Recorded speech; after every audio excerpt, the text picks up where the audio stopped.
SBT news में आपका स्वागत है। पेश है राजस्थान के श्री गंगानगर हनुमानगढ़ जिले की बड़ी खबरें। श्री गंगानगर नई धान मंडी में किसानों ने अपनी जिंसों का बेचान रोक दिया है। उनका कहना है कि मंडी में उन्हें अपनी उपज के पूरे भाव नहीं मिल रहे, जबकि बाहर उनके माल का दाम अधिक मिल रहा है। नया मंडी एक्ट लागू होने के साथ ही किसानों के इस निर्णय के बाद मंडी समिति में प्रशासन और अतिरिक्त जिला कलेक्टर अरविंद जाखड़ तथा सचिव लाजपत राय खुराना के साथ किसान नेताओं की वार्ता भी हुई। वार्ता के दौरान अधिकारियों ने किसानों से अपने माल मंडी में ही व्यापारियों के पास बिक्री करने के लिए कहा। इस पर किसानों ने यह कहते हुए इनकार कर दिया कि मंडी में उपज बेचने पर उन्हें टैक्स भी चुकाना पड़ेगा, लेकिन बाहर कोई टैक्स नहीं है, इसलिए किसान अपनी फसल को वहीं बेचेगा जहां दाम अधिक मिलेंगे। श्री गंगानगर विकास न्यास ने एक बार फिर कुछ बड़े कॉलोनाइजरों को लाभ पहुंचाने की तैयारी कर ली है। इसके लिए खास प्रस्ताव भी पास करवाने के प्रयास चल रहे हैं। इसके लिए अब ट्रस्ट की आगामी बैठक शीघ्र बुलाने की तैयारी की जा रही है। सूत्रों के अनुसार नगर विकास न्यास ने बड़े कॉलोनाइजरों को लाभ पहुंचाने के उद्देश्य से अपनी बजट बैठक में कुछ नए प्रस्ताव शामिल किए हैं। इन प्रस्तावों के अनुसार कॉलोनाइजरों की पुरानी योजना में यूआईटी के पास आंतरिक विकास कार्य पेटे रहने रखे भूखंडों को छोड़ने की तैयारी कर ली है। इससे कॉलोनाइजरों को मोटा फायदा होगा। स्वामी केशवानंद कृषि विश्वविद्यालय के कुलपति प्रोफेसर रक्षपाल सिंह ने मंगलवार को यहां कृषि महाविद्यालय के लिए बने कन्या छात्रावास का निरीक्षण किया। उन्होंने कृषि महाविद्यालय के शेष काम को शीघ्र ही पूरा करवाकर इसका उद्घाटन करवाने के निर्देश दिए। कृषि महाविद्यालय के nodal officer doctor Umesh Singh Shekhawat ने बताया कि कृषि महाविद्यालय में प्रवेश के लिए राजस्थान भर में जेईटी की परीक्षा 29 सितंबर को हो रही है। इसका परिणाम अक्टूबर के द्वितीय सप्ताह में आएगा और 15 से 20 अक्टूबर तक काउंसलिंग के बाद कॉलेज आवंटित हो जाएंगे। श्री गंगानगर जिले की पदमपुर तहसील के घमूरवाली थाना क्षेत्र में 10 दिन पहले 300 पेड़ काटने के मामले में पुलिस ने कईयों के खिलाफ मुकदमा दर्ज किया है। पुलिस के अनुसार जल संसाधन उपखंड रायसी नगर की जेईएन सुमन ने रिपोर्ट दी है। परिवादी ने बताया कि फकीर वाली माइनर की ओआरडी पर 12 सितंबर की रात को तकरीबन 300 पेड़ों को जड़ से काट दिया गया। बाद में अज्ञात कटे पेड़ों को चुरा कर ले गया। जेईएन की रिपोर्ट पर पुलिस ने चमकौर सिंह सहित अन्य के खिलाफ पेड़ काट कर ले जाने के आरोप में मुकदमा दर्ज किया है। श्री गंगानगर के उद्योगपति एवं प्रमुख समाज सेवी बीडी अग्रवाल की टीए की बैठक बुधवार को उद्योग विहार में विकास डब्ल्यूएसपी लिमिटेड में स्थित उनके निवास पर रखी गई है। बैठक का समय प्रातः 10 बजे से दोपहर 2 बजे तक रखा गया है। बैठक में कोविड गाइडलाइन की पालना की जाएगी। ज्ञात रहे कि बीडी अग्रवाल पिछले कुछ दिनों से अस्वस्थ चल रहे थे। वे 6 सितंबर से जयपुर में नारायणा अस्पताल में अपनी चोट का इलाज करवाने के लिए उपचाराधीन थे। इस दौरान उनकी तबीयत अधिक बिगड़ने की वजह से उन्हें गुरुग्राम के मेदांता हॉस्पिटल में 18 सितंबर को भर्ती करवाया गया था। 21 सितंबर सोमवार को वहां उन्होंने अपनी अंतिम सांस ली।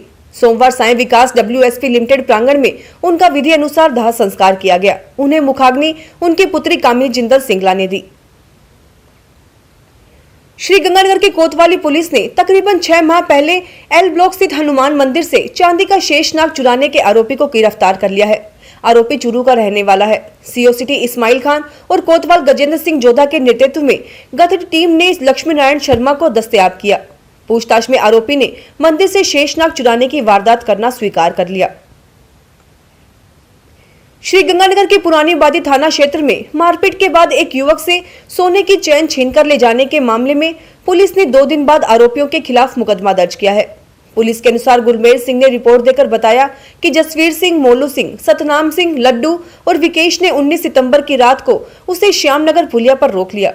पुरानी रंजिश के चलते आरोपियों ने उससे मारपीट की और सोने की चेन छीनकर फरार हो गए। श्री गंगानगर में थोक पटाखा विक्रेताओं को अपनी दुकानें शहर से बाहर करने के मामले में राहत देने में अग्निशमन विभाग ने रहमदिली दिखाई है। विभाग की ओर से अब जिला प्रशासन को जो रिपोर्ट भेजी गई है उसमें इस दीपावली तक दुकानदारों को बाजार में ही दुकानें लगाने की सिफारिश की गई है, जबकि पिछले साल अग्निशमन विभाग ने ही सदर बाजार सहित मुख्य बाजार की गलियों को संकरा बताते हुए थोक पटाखा दुकानें शहर से बाहर करने की सिफारिश की थी। इसी रिपोर्ट के आधार पर 4 माह पहले जिला प्रशासन ने स्थायी पटाखा विक्रेताओं को दीपावली से पूर्व अपनी दुकानें शहर से बाहर करने का नोटिस जारी किया था। इसके बाद तत्कालीन जिला कलेक्टर शिव प्रसाद मदन नकाते का यहां से तबादला हो गया। नए जिला कलेक्टर महावीर प्रसाद वर्मा के कार्यभार ग्रहण करते ही थोक पटाखा विक्रेता अपनी दुकानें बाजार में रखने के लिए सक्रिय हो गए। इसके लिए नए जिला कलेक्टर को ज्ञापन भी दिया गया। इस पर प्रशासन ने अग्निशमन विभाग से पुनः रिपोर्ट मांगी थी। श्रीगंगानगर में केंद्रीय माध्यमिक शिक्षा बोर्ड की 10वीं और 12वीं की पूरक परीक्षाएं आज से शुरू हो गई हैं। शहर में बिहानी चिल्ड्रन एकेडमी और गुरु हरकृष्ण पब्लिक स्कूल केंद्रों पर परीक्षा के लिए 10वीं के 200 तथा 12वीं के 300 विद्यार्थी पंजीकृत हैं। पहले दिन 10वीं का सोशल साइंस विषय का पेपर हुआ। 12वीं का पहले दिन हिंदुस्तानी संगीत, पेंटिंग, ऐप कमर्शियल आर्ट और कथक डांस के पेपर हुए। श्रीगंगानगर में पंचायती राज चुनाव के दूसरे चरण के मतदान के लिए 23 सितंबर को प्रातः 10 बजे से सायं 5 बजे तक नाम निर्देशन पत्र प्रस्तुत किए जा सकेंगे। जिला कलेक्टर एवं जिला निर्वाचन अधिकारी महावीर प्रसाद वर्मा ने बताया कि श्रीगंगानगर जिले में दूसरे चरण के लिए सूरतगढ़ पंचायत समिति की 31 ग्राम पंचायतों तथा गढ़साना की 2 ग्राम पंचायतों के नामांकन 23 सितंबर को लिए जाएंगे। 24 सितंबर को प्रातः 10 बजे नाम निर्देशन पत्रों की समीक्षा की जाएगी तथा इसी दिन सायं 3 बजे तक नाम वापस लिए जा सकेंगे। नाम वापसी के पश्चात चुनाव चिन्ह आवंटित किए जाएंगे। 2 अक्टूबर को मतदान दल निर्धारित मतदान केंद्रों पर पहुंचेंगे तथा 3 अक्टूबर को प्रातः 7:30 बजे से सायं 5:30 बजे तक मतदान होगा। मतदान समाप्ति के बाद मतगणना होगी। उप सरपंच का चुनाव 4 अक्टूबर को करवाया जाएगा। कोरोना के कहर के बीच पंचायत चुनाव में इस बार अलग ही नजारे होंगे। उम्मीदवारों को मतदाताओं से दूरी रखते हुए वोट मांगने होंगे। इस संबंध में राज्य निर्वाचन आयोग के सचिव श्याम सिंह राजपुरोहित ने विस्तृत गाइडलाइन जारी की है। आदेश के तहत चुनाव प्रचार में शामिल सभी लोगों को मास्क का उपयोग करना होगा। सभी 6 फुट की दूरी रखेंगे। उम्मीदवारों व साथ में जाने वाले समर्थकों को बार बार हाथ सैनिटाइज करने होंगे। घर घर वोट मांगने के लिए 5 से अधिक व्यक्ति साथ नजर नहीं आएंगे। उम्मीदवार न तो मतदाताओं से हाथ मिलाएगा, न ही पांव छुएगा, न गले लगाएगा। उम्मीदवार अनुमत तरीके से ही प्रचार करेगा। गाइडलाइन की पालना नहीं करने पर आपदा प्रबंधन अधिनियम के तहत कार्यवाही की जाएगी। कृषि महाविद्यालयों में प्रवेश के लिए होने वाली प्रवेश परीक्षा जेईटी का परीक्षा केंद्र पिछले 2 साल से श्रीगंगानगर में नहीं बन रहा है। इस कारण यहाँ के विद्यार्थियों को दूसरे शहरों में परीक्षा देने के लिए जाना पड़ता है। इससे उन पर अनावश्यक भार पड़ता है। गौरतलब है कि 2 वर्ष पहले तक यहाँ जेट का परीक्षा केंद्र होता था। जब से कोटा खुला विश्वविद्यालय को परीक्षा का जिम्मा सौंपा गया है, तब से यहाँ परीक्षा केंद्र नहीं रहा है। इस कारण सैकड़ों विद्यार्थियों को परेशानी होती है, जबकि यहाँ आईसीआर, बीएचयू और इंजीनियरिंग आदि की परीक्षा केंद्र बनते रहते हैं। यहाँ के विभिन्न महाविद्यालयों में अत्याधुनिक सुविधाएं उपलब्ध हैं। श्रीगंगानगर नगर परिषद में एकल खिड़की शुभारंभ कल होगा। इससे पहले 2 दिन तक इसका संचालन ट्रायल के तौर पर किया गया। इन 2 दिनों के दौरान 38 आवेदन जमा किए गए। आयुक्त प्रियंका बुडानिया ने बताया कि पहले दिन सोमवार को 9 तथा दूसरे दिन आज 29 आवेदन जमा किए गए हैं। सभी आवेदकों को रसीद भी दी गई है। आवेदन संबंधित शाखाओं में भिजवाए जा रहे हैं ताकि इनका निस्तारण समय पर हो सके। कल से एकल खिड़की नियमित रूप से खुलेगी। हर साल इन दिनों रामलीला मंचन और दशहरा महोत्सव को लेकर तैयारियां शुरू कर दी जाती हैं, लेकिन इस बार विजयदशमी पर्व महोत्सव और इससे पहले रामलीला आयोजन पर भी कोरोना का साया आन पड़ा है। इसके चलते केंद्र व राज्य सरकार ने जो गाइडलाइन जारी की है, उसके अनुसार दोनों ही धार्मिक आयोजन नहीं हो सकते। ऐसे में आयोजक रामलीला मंचन से इनकार कर रहे हैं। वहीं दशहरा आयोजन के लिए सरकार और प्रशासन की ओर से कोई सूचना या अनुमति का इंतजार किया जा रहा है।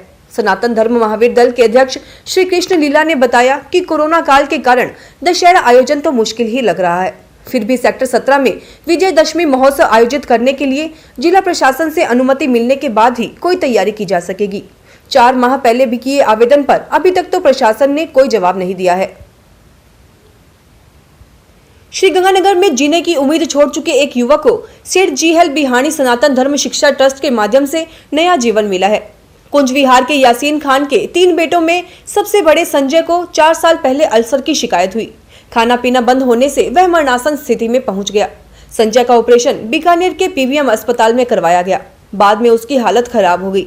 वे लोग सेठ जीएल बिहानी सनातन धर्म शिक्षा ट्रस्ट के अध्यक्ष जयदीप बिहानी से मिले तो उन्होंने उपचार करवाने की जिम्मेदारी ओढ़ ली। श्रीगंगानगर के चक 6 के पास नगर परिषद की भूमि पर प्रस्तावित कारकस प्लांट के विरोध में ग्रामीणों का धरना मंगलवार को भी जारी रहा।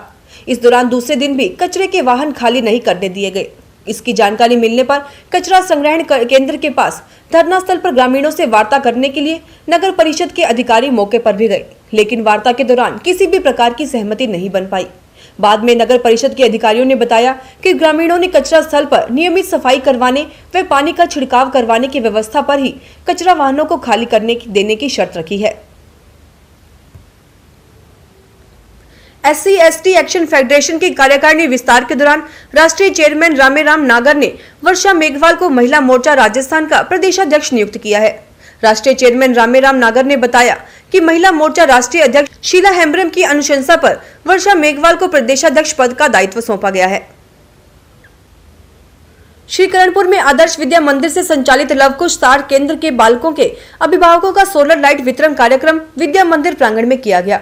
कंप्यूटर की अध्यक्षता Gurmeet Singh bright star computer centre के संचालक ने मां सरस्वती के समक्ष दीप प्रज्वलन कर कार्यक्रम का शुभारंभ किया।